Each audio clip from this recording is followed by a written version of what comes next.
o longo caminho para casa. Reino dos Elfos. Zesti cavalgava como uma mulher possuída, à sua esquerda e à direita estavam seus principais assessores. Substituir suas montarias mortas-vivas por vivas para evitar qualquer chance de se destacar parecia uma boa ideia. Depois cavalgaram até que seus cavalos desmaiaram e morreram de exaustão e depois disso foram obrigados a correr a pé. Nenhum tempo foi perdido, nenhum momento foi poupado. Se eles não fossem elfos vampiros, nem Tirg nem Teflil teriam feito uma oração a qualquer deus para acompanhar a rapidez do passo de Zesti. À medida que avançavam por caminhos e estradas, por baixo e através das árvores, contornando aldeias e áreas povoadas, tornou-se cada vez mais evidente, até mesmo para normalmente alheias a Shizetsumei, que seus ajudantes estavam cada vez mais nervosos. Ainda assim, passaram-se 3 dias cavalgando e correndo antes que ela se desse ao trabalho de perguntar, quando sua curiosidade finalmente a tomou e eles montaram acampamento. Eles se esconderam nas profundezas da floresta. Um grande dossel erguia-se acima dela, tão grosso que eles realmente não precisavam se mover pelo chão. Eles poderiam ter corrido de galho em galho nas alturas das árvores e nem sequer precisariam pular. A floresta verde é exatamente como eu me lembro. Tirg disse enquanto olhava em volta. Exatamente o mesmo. Teflil disse enquanto apertava um favo de mel na mão, espalhando um pouco de mel sobre a carne que havia começado a assar.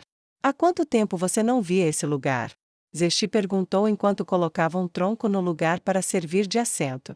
Os gêmeos fraternos trocaram um olhar e pensaram sobre o assunto. Cerca de 190 anos, eu acho. Tirg respondeu encolhendo os ombros enormes. Muito tempo, mesmo pelos cálculos dos elfos. Teflil acrescentou enquanto cortava algumas cenouras em um ensopado. Acho que sim, nunca vi. Tenho que admitir. Esse lugar. Fala comigo. Zesti reconheceu relutantemente.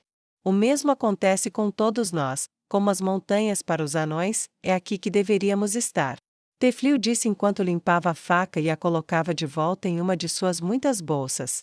Acho que isso explica porque nunca me importei muito com Kami Miyako. Zesti respondeu pensativamente. Você acha? Talvez? Tirg resmungou com leve sarcasmo enquanto jogava de lado o favo de mel e começava a adicionar ervas à carne.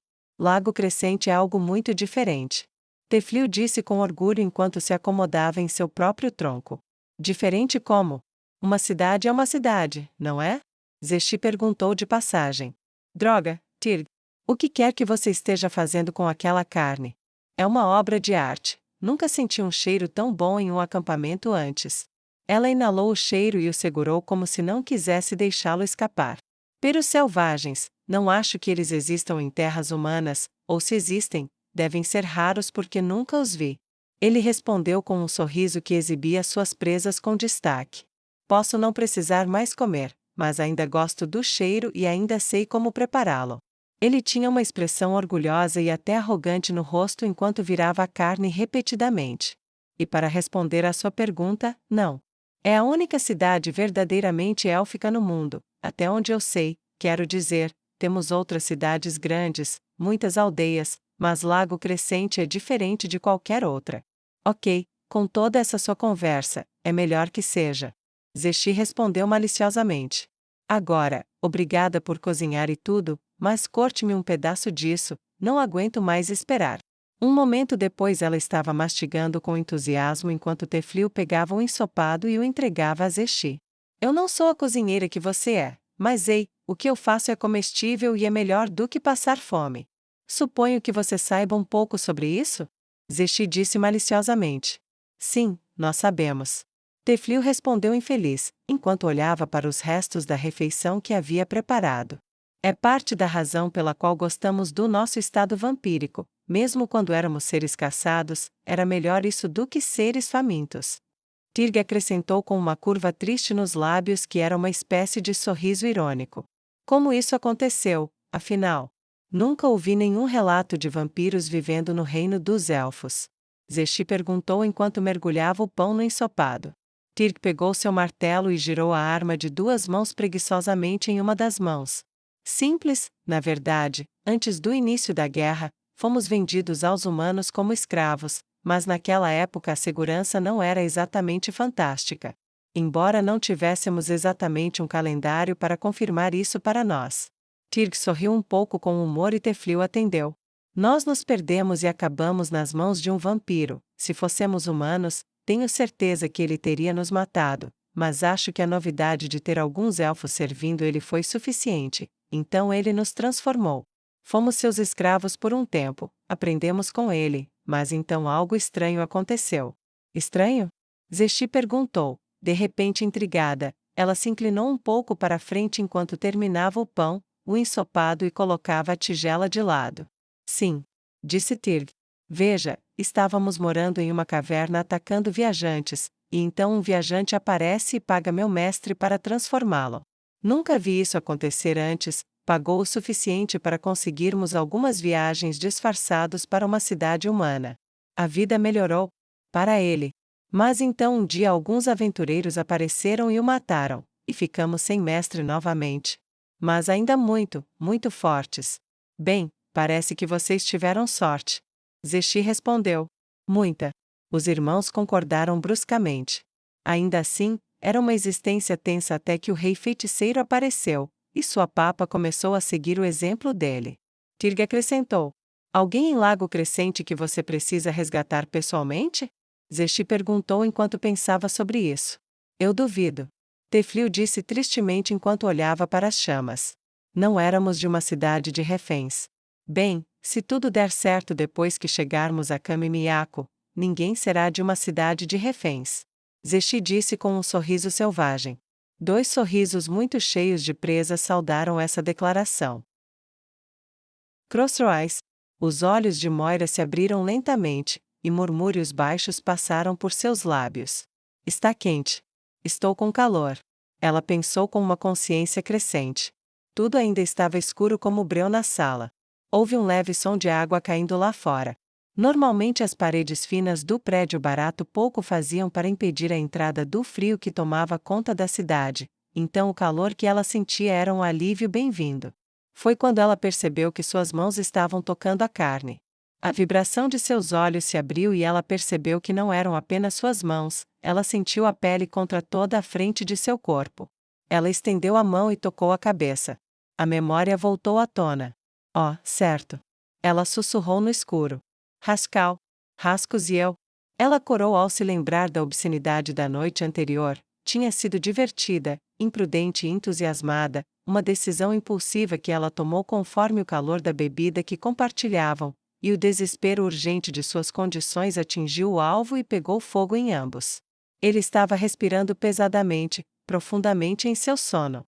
Lentamente, seus olhos se acostumaram à escuridão e ela distinguiu o contorno sombrio do rosto dele. A fúria sombria de sua intenção assassina voltou à mente, o quão diferente ele parecia quando dormia e quando estava acordado. Ela saiu debaixo do cobertor e saiu da cama. Ela gentilmente recolocou o cobertor sobre ele quando sentiu seu corpo tremer de frio. Ele suspirou e rolou para o lado. Ela olhou ao redor do quarto. Eles estavam sozinhos, ela se vestiu no escuro o melhor que pôde e saiu. Desceu o corredor, desceu as escadas e saiu pela porta. A chuva garoava lentamente, mas aumentava constantemente. As horas eram antes do amanhecer, o sol ainda se escondia do mundo. Eu me pergunto para onde isso vai todas as noites. Moira refletiu com indiferença enquanto se sentava em uma pequena pilha de caixotes perto da porta. Ela observou enquanto as ruas sem vida começavam a despertar com os passos das pessoas indo para suas próprias tarefas. Mulheres indo às fontes públicas para tirar água, soldados bocejando enquanto cumpriam suas tarefas de patrulha. Comerciantes industriosos que não suportavam a ociosidade. Mas o que mais chamava a atenção para ela eram as pessoas que se dirigiam em direção ao muro onde ficava o portão principal. A noite tinha sido relativamente tranquila, apenas um impacto ocasional antes da escuridão chegar. Ela olhou para a rua à direita, lembrando-se vagamente do som de um impacto na hora em que tirou a camisa. Agora ela podia ver onde havia atingido. Havia algumas manchas vermelhas na rua, junto com alguns escombros espalhados. Uma grande pedra estava incrustada onde antes havia um prédio de tamanho decente. Curiosamente, ela se viu olhando para aquela pequena carnificina com indiferença. Uau! Há uma vida atrás isso teria sido perturbador. Ela pensou, e então encolheu os ombros e se aproximou. A maioria estava dando uma boa distância do local, como se temesse chegar perto das ruínas de um prédio com mortos dentro dele, e nenhum soldado havia protegido a cena, o que representava uma oportunidade. Ela escalou alguns dos destroços que bloqueavam o caminho para o que restava do interior e começou a vasculhar em busca de algo útil. Atualmente o general Boabdil estava habituado a receber notícias desagradáveis. Então era quase rotina agora quando ele se levantou da cama quando a campainha do seu quarto começou a tocar. Ele vestiu a armadura o mais rápido que pôde, prendeu as botas e a espada e saiu correndo de seus aposentos privados. O comandante Eiqueren e o vice-comandante Ira estavam esperando por ele. O que é isso? O que está acontecendo? Ele perguntou com os olhos já arregalados e alertas. Senhor, houve um desenvolvimento. Eiqueren respondeu depois de trocarem saudações rápidas. Seu rosto envelhecido parecia ainda mais velho ao dar más notícias, mas apesar dos anos em seu rosto, seu corpo forte e poderoso dizia que ele rejeitava a ideia de que já havia passado do seu auge. Houve uma invasão, Shubanvaki está morto. Quem? Perguntou o general Boabdil, com os olhos semicerrados percorrendo em busca de suas memórias. Nosso melhor lançador de magia, disse a vice-comandante Ira, suprimindo um bocejo com uma mão sobre a boca, dizendo-lhe que pelo menos ele não foi o único a ser arrancado da cama. Foi ele quem fez os dardos que usaríamos para derrubar o corpo de dragões da General Henry. Ferimos um recentemente, você deve se lembrar. E deixe-me adivinhar, ele era o único que poderia lançar esses feitiços. O general Boabdil perguntou ansiosamente. Os dois deram-lhe acenos infelizes. Sim, senhor. O vice-comandante Ira respondeu. Ele era isso. Temos outros lançadores, mas nenhum como ele. Já temos cartuchos suficientes para disparar 12 tiros. A General Henry não tem 12 dragões. Ela não precisa de 12 dragões. Ela só precisa nos fazer disparar 12 tiros. O general Boabdil interrompeu a sua tentativa de mitigar as más notícias. Não podemos permitir que essas coisas atinjam as paredes ou voem sobre elas. Veja, há algo distinto nesses dardos? Ele perguntou esperançoso. Sim, senhor. O comandante Eiqueren disse pensativamente. Eles brilham muito fracamente. Não muito, mas se destacam. Tudo bem, feitiços de luz são fáceis. Pegue algumas pedras de luz contínuas feitas para brilhar da mesma cor dos parafusos reais e prenda-as em parafusos comuns. Podemos não ter rodadas ilimitadas, mas eles não precisam saber disso. Existe uma ameaça, isso pode ser algum tipo de dissuasão. General Boabdil disse com uma voz rápida. O que sabemos sobre o ataque? Ele perguntou, mudando rapidamente de assunto enquanto ia até uma mesa próxima e gesticulava para que eles se sentassem à sua frente. O rosto de Eiqueren ficou sério. 2 assassinos, não sabemos seus nomes, e um deles teve o rosto muito queimado para ser reconhecido, mas o outro que morreu envenenado, bem. Meu vice-comandante aqui teve um palpite, tivemos sua cabeça arrancada e levada para a masmorra. Deixe-me adivinhar, um dos fugitivos? Perguntou o general Boabdil. Sim, senhor. O vice-comandante Ira respondeu abruptamente. E aquele que tirou a própria vida? O general investigou ainda mais.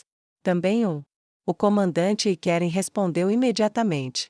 Então isso resolve tudo, eles não apenas estão à solta na cidade, mas eles não estão apenas se escondendo, eles estão ativamente tentando lutar contra nós por dentro.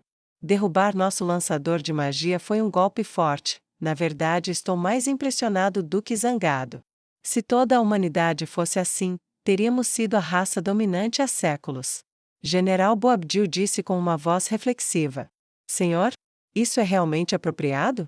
O comandante Eiqueren perguntou infeliz. Muito. Devemos reconhecer os pontos fortes de nossos inimigos, suas virtudes e seus vícios.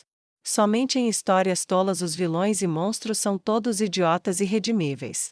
Os vilões sob as ordens dos mortos-vivos são muitas vezes corajosos, inteligentes, decisivos e dedicados. É o que os torna perigosos para nós. O general Boabdil respondeu com uma voz confiante enquanto apoiava os cotovelos na mesa e cruzava os dedos. Ele bateu os polegares ritmicamente um no outro e refletiu sobre o assunto. Finalmente ele disse: pegue as 2 cabeças e comece a perguntar por aí. Eles saíram da masmorra sem nada, conseguiram roubar alguns bêbados, mas quanto dinheiro você acha que eles tinham para levar? Eles precisam se sustentar de alguma forma. Ou eles estão trabalhando em empregos honestos ou desonestos. Verifique as áreas de classe baixa e descubra se houve algum tipo de aumento no número de crimes ultimamente. Pousadas baratas, alguém deve ter visto essas pessoas. Qualquer um em sua empresa é suspeito. Prender qualquer pessoa com quem eles forem encontrados. Podemos resolver o problema e compensar qualquer pessoa presa injustamente, depois de descobrirmos que eles eram inocentes. Isso será feito, senhor. Mas, caso contrário, faremos prisioneiros se alguém resistir, quero dizer? O vice-comandante perguntou. Não. Eles não terão informações úteis sobre nossos inimigos lá fora, e estes são um elemento desonesto. Eles não são protegidos pelos costumes da guerra ou por qualquer tipo de tratado. Acabe com eles. General Boabdil disse com firmeza. Mais alguma coisa, ou essa é a única merda que aconteceu hoje? Ele perguntou com tristeza. Não, nada mais. Depois de ferirmos o dragão deles, a General Henry tem evitado mais do que ataques de sondagem. Embora tenhamos visto partes de seu exército partirem, parece que ela está tomando aldeias e cidades ao redor da cidade, provavelmente para aumentar seus suprimentos. O comandante Ikeren respondeu uniformemente. Não é inesperado, além de uma pedra ocasional enviada para cá, não veremos muito por enquanto. Tomar as comunidades vizinhas é bastante normal, e pelo menos posso ter certeza de que ela não massacrará nosso povo. Muita sorte, na verdade. Ele disse com uma voz sombria. Sorte, senhor. O vice-comandante disse surpreso. Sim, sorte. Ela é bastante misericordiosa. A luta mais a oeste, no reino sagrado de Roble, é fonte de pesadelos e atrocidades. Nunca gostei de Sushala ou de seus métodos, e estou feliz por não ter que trabalhar ali. Ele suspirou profundamente, e foi até um armário para tirar uma garrafa de vinho e 3 taças. Ele trouxe-o para a mesa e colocou uma xícara na frente de cada um deles. Você nunca conheceu o general Sushala, não é? Ele perguntou a seus subordinados enquanto servia cada xícara. Eles trocaram um olhar e então cada um balançou a cabeça. Não, senhor. Eles responderam juntos. Ele é muito talentoso, muito eficiente, é proativo e corajoso, tem o dobro da experiência que eu. Mas é um monstro envolto em pele humana. Eu o conheci quando estávamos juntos na academia, ele era instrutor. Foi muito firme sobre o valor da terra arrasada e do terror como arma. É por isso que ele foi enviado para onde está. O general Boabdil explicou com tristeza. Eu não entendo. O vice-comandante disse com os olhos voltados para ele. Por quê? Ela estaria lá.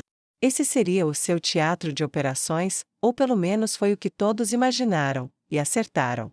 Ele respondeu. Ah, comandante Ikeren disse quando o entendimento surgiu. A traidora da humanidade. Sim, a Papa Negra, a herege dos hereges, ela brinca com o terror como as crianças fazem com os blocos. Então ele foi considerado o mais adequado para se opor a ela e apoiar remédios. Fui considerado para isso, mas o cardeal Dominique prevaleceu para os outros me enviarem desta forma, provavelmente foi a decisão certa. Ele tomou um longo gole enquanto eles mergulhavam em pensamentos. Senhor, se isso importa. O vice-comandante Ira tomou um gole e depois continuou. Achamos que você teria um bom desempenho lá. Henry venceu por causa de suas vantagens aqui, para você ainda poder lutar contra ela. E ainda prendê-la nas paredes, é uma prova de suas habilidades. Ikeren acenou com a cabeça vigorosamente. Certo, se você fosse contra Neia, em igualdade de condições, tenho certeza de que você já poderia tê-la derrotado. Boabdil riu. Seu elogio é bem-vindo, mas não podemos escolher essas coisas, elas são escolhidas para nós, infelizmente. E isso me coloca aqui, agora. Admito que gostaria de testar minha coragem contra a General Neia. Mas se o General Sushala estava certo sobre a melhor maneira de quebrá-la, então eu era o homem errado. Ele serviu outra xícara para si mesmo e deslizou a garrafa sobre a mesa. A rendição de Tenva foi uma surpresa, pensei que ele pelo menos ofereceria mais resistência ao invés de ceder. Se não fosse por isso, poderíamos ter tido mais soldados prontos para enfrentar a incursão mais profunda de Henry, ou ela teria que deixar uma guarnição maior para trás. Ele riu amargamente. Espero que consigamos os reforços que nos foram prometidos, mas suponho que provavelmente estamos por conta própria. Como estão indo os recrutados entre os cidadãos? Eiqueren sorriu. Senhor, tenho supervisionado a instrução da milícia desde o início desta operação, e devo dizer que estou orgulhoso deles. Lembretes constantes sobre demi-humanos, vampiros e mais inundações nas ruas mantiveram a sua motivação tão grande como o seu medo. Eles estão a lutar pelas suas casas, pelas suas famílias, pela sua cidade. Podem não ser os tijolos do nosso muro de soldados, mas são a argamassa e vão aderir. Eiqueren falou com orgulho descarado enquanto servia o resto da garrafa para si e seu vice-comandante.